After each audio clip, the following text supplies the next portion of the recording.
Hey បងប្អូនថ្ងៃនេះមកលេងនៅ Golfland Sunflash នៅ Sacramento California ហើយនិយាយថាពេល summer មនុស្សច្រើនណាបងប្អូនអើយឡើង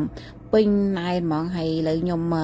កំពុងចាំបងប្អូនថ្លៃគាត់ទិញសបត់បត់ចូលចឹងម្នាក់$62បងប្អូនមកយើង order តាម online ថោកជាងតែ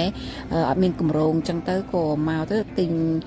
សបត់ហ្នឹងយើងរងចាំយូរដែរនេះបងប្អូនម្នាក់ចូលខាងក្នុងនិយាយថាមនុស្សច្រើនមែនតែននេះបងប្អូនថ្លៃមួយ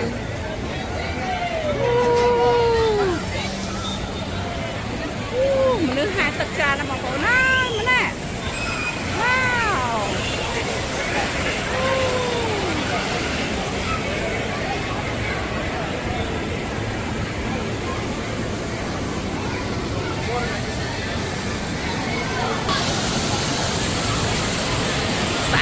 បងប្អូនណាមើលមួយប្រុសខ្ញុំមួយស្រីអូមកប្តីខ្ញុំមួយកូនខ្ញុំលើសบายแล้วបងប្អូនណា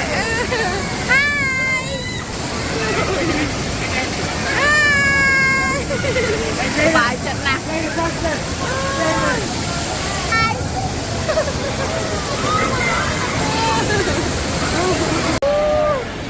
ពេលខែក្តៅសាំមើបងប្អូននិយាយថាមនុស្សដល់ហើយណាមើលគេលេងនៅខាងនេះដែរកន្លែងគេហាយទឹកធំណាបងប្អូន